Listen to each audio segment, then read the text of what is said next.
So hey guys, welcome back to new video. तो आज की ये वीडियो होगी यूनिट 2 मानव विकास का परिचय, जो कि हम लोग पढ़ रहे हैं अपना बीपी CS 184। तो आप लोग को इसके सेकेंड यूनिट में आप सबका स्वागत है। बहुत सिंपल है ये। विकासात्मक मनोविज्ञान में समस्या एवं विषय वस्तु।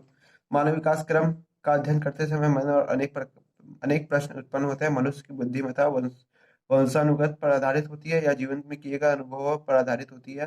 जो शर्मिला बच्चा विकसित होकर शर्मिला युवक बनता है।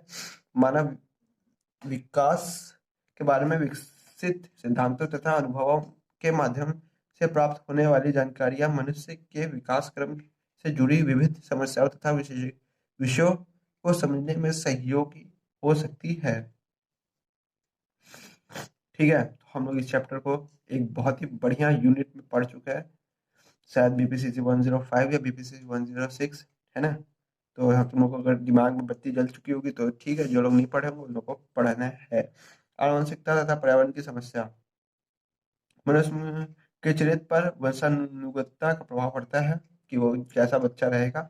वो घोड़ा रहेगा, काला रहेगा, कि टेढ़ा रहेगा, बांका रहेगा, वो सीधा दिखेगा, टेढ़ा दिखेगा, उसका हाथ कैसा रहेगा, उसका पैर कैसा रहेगा, उसका बाल का कलर कैसा रहेगा, उसकी आई की आइरिस का कलर कैसा रहेगा, ठीक है, लेंस का कलर कैसा रहेगा। ये सब चीजें माता पिता और जेनेटिक्स का रहता है। मनुष्य में भौतिक विशेषज्ञता, मानसिक क्षमता, व्यक्तिगत तथा सामाजिक व्यवहार के तरीका आदि मिलकर मनुष्य के चरित्र का निर्माण करती है। बाहरी परिस्थितियों में पर्यावरण की समस्त घटना, जिसमें भौतिक व सांस्कृतिक वातावरण भी शामिल है, व्यक्ति के विकास पर प्रभाव डालते हैं।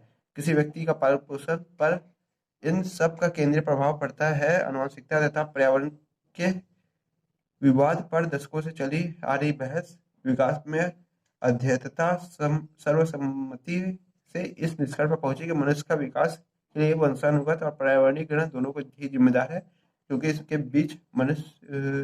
बीच ही मनुष्य का पालन पोषण होता है। ठीक है, सतत असतत विकास। जीवन का विकास सतत है, यह कभी नहीं रुकता। ऐसा नहीं है कभी आप 19 तो ऐसा कभी नहीं होता कि आप 19 साल के होने के बाद वापस 18 साल के हो जाओ। वीडियो भी बंद हो जाती है कभी कभी। हमेशा वीडियो भी 9, 10, 11, 12 ऐसे बढ़ते बढ़ते बढ़ते बढ़ते 20 मिनट तक जाएगी। 20 के बाद 1 घंटा, 1 साल हो जाएगी। समय बढ़ते ही बढ़ता जाएगा। ऐसा नहीं होता है कि 1 साल की वीडियो बनने के बाद वापस से नीचे घटना स्टार्ट हो जाए। विकास हमेशा सतत तौर पे बढ़ना रहता है।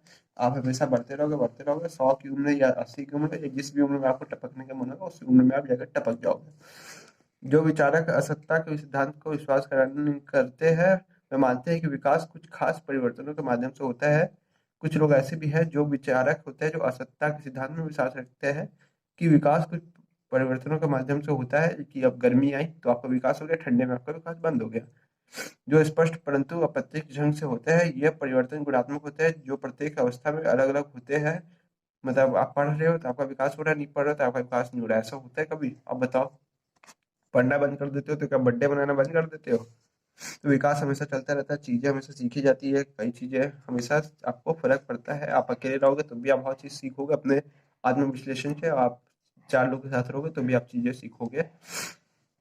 ठीक है, स्थिरता परिवर्तन। जिस अनुपात में बच्चे के लक्षण स्थिर रहते हैं और बड़े होने के साथ साथ परिवर्तित होते हैं, यह स्थिरता परिवर्तन की चिंता का विषय है।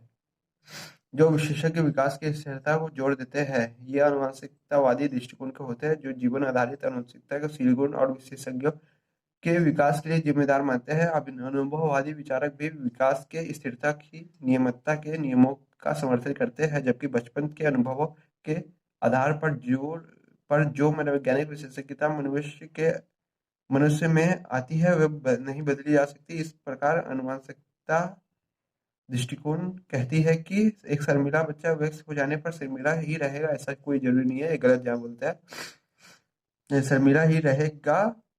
परिस्थितियों के अनुसार उसमें सामाजिकता या असामाजिकता आ सकती है। हाँ, ये बात ठीक बोलता है। शर्मिला तो रहेगा, लेकिन परिस्थितियों के अनुसार उसमें सामाजिकता आ सकती है। जरूरी नहीं कि वो 4 लोग के सामने चुप रहे, लेकिन जरूरी है कि सामाजिकता आ जाए और वो 4 लोग के सामने सही चीज पर उसमें स्टैंड ले ले। दूसरी ओर अनुभववादी के विचार में आरंभ में वो बच्चों के अंदर समाज से बचकर रहने की प्रवृत्ति आती है, जो बचपन में उदासीन और तनावपूर्ण अनुभव के कारण बड़े होने के साथ साथ बदलने लगती है और सामाजिक संपर्क में अच्छा लगने लगता है। पहले तो उसे अकेलापन अच्छा लगता है, लेकिन अकेलेपन में जब उसे तनाव और चीजें आती है तो वह अपने आप ही सामाजिकता की ओर बढ़ जाता है। जीवन पर्यंत विकास और सिद्धांत पर चर्चा।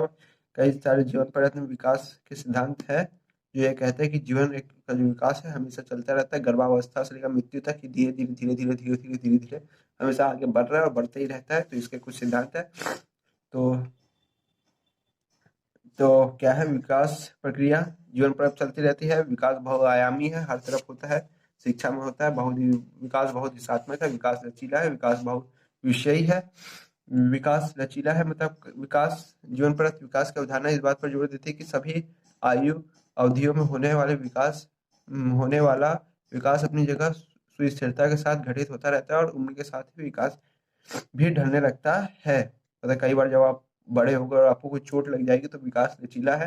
विकास आपकी उस चीजों को भी संभालेगा जिस चीजों को चोट हो गई और आप उसके बाद भी बढ़ते जा रहे हो। मतलब किसी चीज को अगर आपको चोट लग गई तो ऐसी बात नहीं कि वो उस चीजों पे ही बाकी पूरा जोर लग गया, बाकी चीज का विकास बंद हो गया। ऐसा नहीं है। विकास बहुविषयी है। विकास इस बात पर भी जोड़ता है कि विकास की प्रक्रिया को समझने के लिए विकास के लिए सभी पहलुओं को साथ रखकर समझना जरूरी है। मनोविज्ञान, समाजशास्त्र, शिक्षा शास्त्र, मानव विकास, अर्थशास्त्र, इतिहास, औषधि विज्ञान आदि से जुड़े विद्वान मानव विकास से जुड़ी उन अवधारणाओं की व्याख्या करने करने में अपना योगदान दे सकते हैं जो जीवन पर्यंत होने वाली विकास प्रक्रिया के बारे में समग्र जानकारी प्रदान करते हैं। विकास प्रासंगिक है, मतलब ये जरूरी भी है और हमेशा जरूरी ही रहना चाहिए। व्यक्तिगत भिन्नताएं। हर व्यक्ति हर दूसरे व्यक्ति से भिन्न है। अगर हम कहें इस दुनिया में 8 अरब लोग हैं, वो लोग एक दूसरे से अलग है। कई लोग बोलते हैं कि हर इंसान का 7 टाइप का चेहरे होता है, तो भी वो हर इंसान का जो 7 टाइप के चेहरे होते हैं वो सातों भी अलग है। अगर 7 शाहरुख खान है तो वो सातों अलग है, सातों एक्टर नहीं है, सातों खान नहीं है। सब चीज़ बहुत सारी भिन्नताएं होती है। वही व्यक्तिगत भिन्नताएं कुछ आनुवंशिकता के आधार पर होती है, कुछ पर्यावरण की भूमिकाएं होती है। ठीक है, आनुवंशिकता, वंशा वंशागति की भूमिका।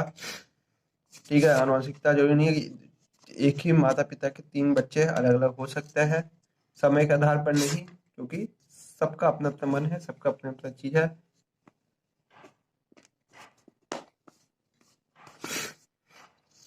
भले ही सब कितने ही एज में सेम हो, पढ़ाई में सेम हो, चीजों में सेम हो, मानसिक स्थिति किसी की सेम नहीं होती। इसी चीज को समझाया गया।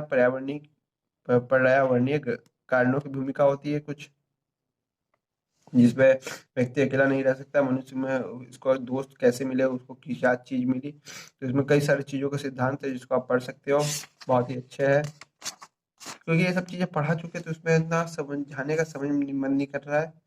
ठीक है, तो इसमें पहला सिद्धांत कहा गया।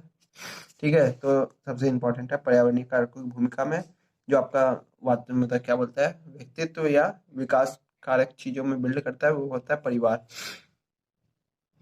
कि आपके चाचा चाची, मम्मी पापा, ताऊ, उन सब के बच्चे आपके ऊपर कैसा प्रभाव डालता है। आपके मामा मामी आते हैं, बुआ हुआ आते हैं, कोई भी आता है, मौसी आती है, कोई भी आता है, वो आपको जो प्रभाव डालता है वो चीजें आपके लालन पालन पोषण में जो होती है वो चीजें आपके व्यवहार को बिल्ड करती है और आपका व्यक्तित्व का विकास करने में बहुत ही ज्यादा योगदायी होती है। फिर क्या होता है, आप स्कूल जाते हो, अपने दोस्त साथी बनाते हो, और उनसे बातचीत करते हो, उनके के स्किल सीखते हो, उनको स्किल सिखाते हो, उनसे अच्छा बुरा ये वो कहानी, किस्सा, लाज घूसा, हाथ पैर मारना, मुंह तोड़ देना, है ना, सब कुछ कहानी आजकल उसी सीखी जाती है। गाना वाना सब, दोस्ती यारी एक एकदम इक्वल होता है कि सामने वाला हमारी क्लास में हमें, ये तो सब लोग एकदम एकदम समानता चीजें शेयर की जाती है।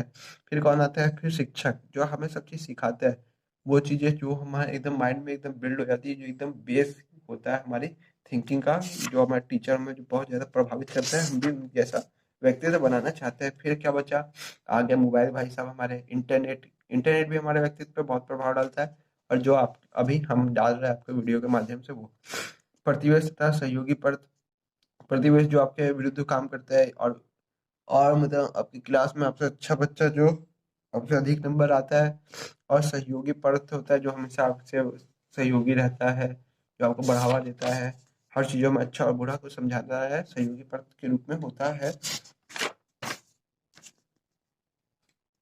अ, ठीक है, तो ये चैप्टर बस इतना ही है, बहुत छोटा है क्योंकि पहला वाला चैप्टर बहुत लंबा हो चुका था और ये चैप्टर पढ़ाया हुआ है।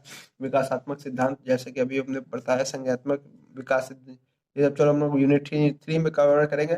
सब वीडियो कैसा भी लगाओ, लाइक करना कंपलसरी है। और अगर आपने अभी तक किसी भी तरह की कोई प्रॉब्लम और डाउट हो तो आप डिस्क्रिप्शन बॉक्स में दिए हुए किसी भी एक लिंक पर पर्सनली मुझे मैसेज भी कर सकते हैं। कमेंट बॉक्स आपका है।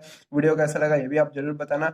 और जाते जाते वीडियो को लाइक और चैनल को सब्सक्राइब करते जाना, और सब्सक्राइब नहीं किया हो तो सब्सक्राइब जरूर से कर लेना, जिसपे कि आपको B A P C S related सारी वीडियो और इस प्लेलिस्ट की सारी वीडियो आप देख पाओ। तो टाटा बाय बाय गाइस। किसी भी तरह की कोई प्रॉब्लम हो तो बस कमेंट बॉक्स में कमेंट कर देना।